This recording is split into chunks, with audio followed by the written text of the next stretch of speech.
कपड़े चुराने वाली चुड़ैल। हबलू नाम का लड़का अपने माता पिता के साथ रहता था। हबलू के 2 छोटे छोटे भाई बहन थे और उसका परिवार बेहद ही गरीब था। माता पिता कपड़े धोने का काम करते थे, जिससे उनका गुजारा बड़ी ही मुश्किल से चलता था। कुछ दिनों से हबलू के माता पिता की तबीयत खराब होने की वजह से उसे ही नदी पर जाकर कपड़े धोने पड़ते थे। एक दिन की बात है, हबलू नदी के किनारे बैठकर कपड़े धो रहा था।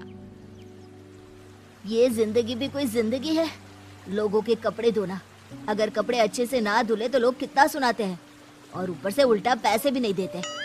कपड़े धोने की वजह से नदी का पानी गंदा हो जाता है। उसी नदी में एक चुड़ैल रह रही होती है। जब वो नदी का पानी गंदा देखती है तो गुस्से से पागल हो जाती है। कौन है जो मेरे रहने की जगह को गंदा कर रहा है? अभी जाकर बताती हूँ उसे। हबलू नदी में कपड़े धोकर उन्हें वहीं पेड़ से बंधी रस्सी पर सूखने के लिए डाल देता है और वहीं पेड़ के नीचे कपड़े सूखने तक उनका इंतजार करने लगता है। हबलू को पता ही नहीं चलता कि बैठे बैठे कब उसकी आंख लग गई और कुछ ही देर में चुड़ैल भी नदी से निकलकर आ जाती है। कौन है जिसने मेरे रहने की जगह को गंदा किया है? तभी चुड़ैल की नजर रस्सी पर सूख रहे कपड़ों पर पड़ती है। अरे वाह, ये कपड़े तो बड़े ही सुंदर सुंदर है और ये साड़ी कितनी खूबसूरत लग रही है। तभी चुड़ैल अपने पहने हुए कपड़े देखती है। मेरे कपड़े कितने गंदे हैं, हम लोगों को तो अच्छे कपड़े पहनना नसीब में ही नहीं होता। तभी चुड़ैल कपड़े देखकर सोचने लगती है, क्यों ना इनमें से एक कपड़ा चुरा कर मैं पहन लूं, कौन सा इस लड़के को पता चलेगा। चुड़ैल जल्दी से रस्सी से एक साड़ी उतारती है और नदी में ले जाकर पहनकर देखती है। ये साड़ी मुझ पर कितनी खूबसूरत लग रही है, इसमें तो मैं एकदम हूर की परी लग रही हूँ। फिर कुछ देर बाद हबलू की आंख खुलती है। उसे पता नहीं चलता कि कब शाम हो गई। अरे शाम हो गई, समय का पता ही नहीं चला। अब जल्दी से कपड़े उतार कर घर चलता हूँ, नहीं तो रात हो जाएगी। हबलू रस्सी से कपड़े उतार कर घर चला जाता है और घर जाकर कपड़ों की गिनती करके उन्हें एक गठरी में बांधने लगता है। 1 2 3 और ये 5 और ये 9, ये कैसे हो सकता है? मैंने तो 10 जोड़े कपड़े धोए थे, इनमें तो एक कम है। दोबारा गिनता हूँ, कहीं मुझसे कपड़े गिनने में भूल ना हो गई हो। हबलू एक एक करके दोबारा कपड़े गिनने लगता है, पर इस बार भी कपड़े 10 जोड़े की जगह 9 जोड़े थे। कपड़े कम होने की वजह से वो परेशान था। ये सब सोचते सोचते उसे कब नींद आ जाती है पता ही नहीं चलता। अगली सुबह हबलू फिर से कपड़े लेकर नदी पर धोने के लिए चला जाता है और जैसे ही वो कपड़े धोने लगता है, नदी का पानी कपड़े धोने की वजह से फिर से गंदा होता है। ये देखकर नदी में रह रही चुड़ैल आग बबूला हो जाती है।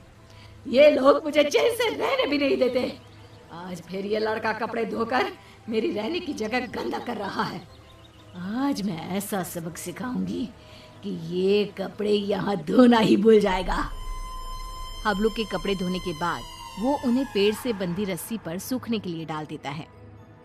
जब तक ये कपड़े सूख रहे हैं, मैं यहीं पेड़ के नीचे कुछ देर आराम कर लेता हूँ। हबलू वहीं पेड़ के नीचे एक कपड़ा बिछाकर लेट जाता है। ठंडी ठंडी हवा चल रही थी तो लेटते ही उसे नींद आ जाती है और पता ही नहीं चलता कि कब उसकी आंख लग जाती है। कुछ देर बाद चुड़ैल भी नदी से निकलकर बाहर आ जाती है। आज मैं उसे छोड़ूंगी नहीं। मेरे रहने की जगह गंदी करके खुद चैन की नींद सो रहा है। आज तो मैं उसे मार ही डालूंगी। चुड़ैल हबलू को मारने के लिए आगे बढ़ती है तो रस्सी पर सूख रहे कपड़े देखकर रुक जाती है। अरे वाह, आज भी सुंदर सुंदर कपड़े सूख रहे हैं। चुड़ैल रस्सी से एक अच्छी सी साड़ी उतारती है, नदी में ले जाती है और पहनकर देखने लगती है। ये साड़ी तो मुझ पर कैसे भी ज्यादा सुंदर लग रही है। वो चुड़ैल साड़ी पहनकर नाचने लगती है।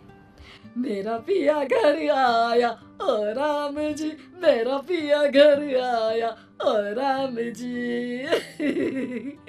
अब तो जब भी कपड़े धोकर सुखाया करेगा, मैं चुपके से जाकर उसके कपड़े चुरा लिया करूंगी और पहन लूंगी।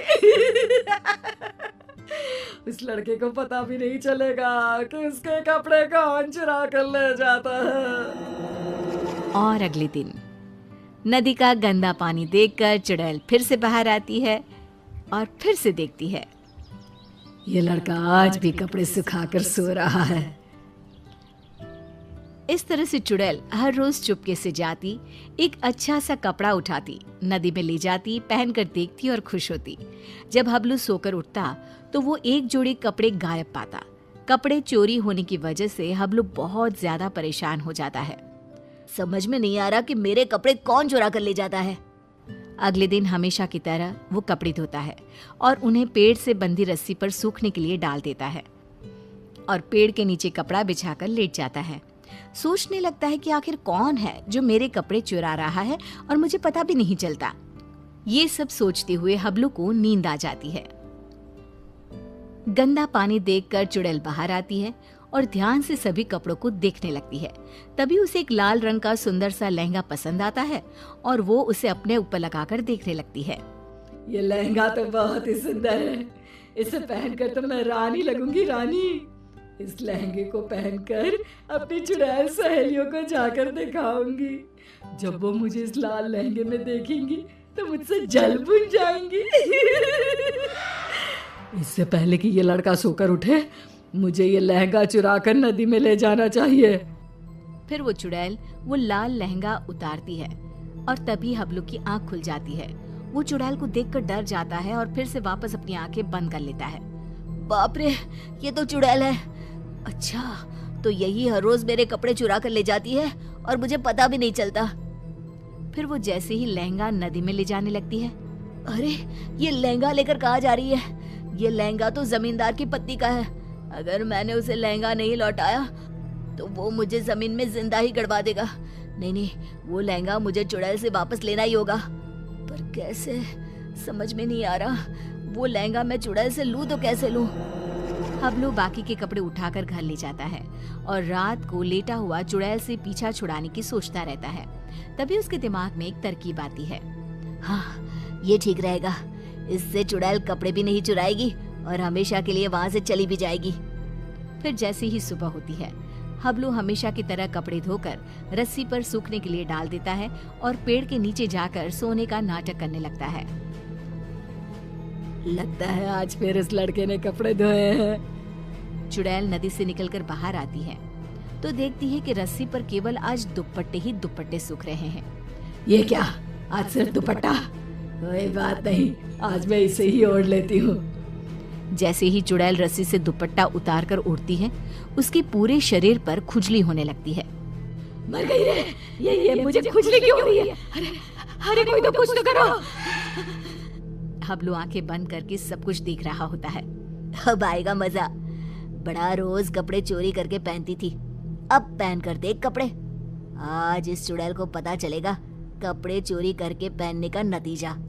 आज के बाद ये कपड़े चोरी करना भूल जाएगी और फिर कभी जिंदगी में किसी के कपड़े नहीं चुराएगी। चुड़ैल इधर उधर भागने लगती है। खुजली, खुजली, अरे बचाओ, मेरे शरीर पर खुजली हो रही है। अरे मर गई मैं। अरे कोई तो मुझे बचाओ, मुझे नहीं पहनना ये दुपट्टा। अरे इससे तो मेरे शरीर में खुजली होने लगी है। अरे मुझे नहीं चाहिए इस लड़के के कपड़े। और चुड़ैल नदी में जाती है और सारे कपड़े लाकर वहीं डालकर भाग जाती है। और फिर वो हबलू तो क्या, किसी और को भी कभी परेशान नहीं करती।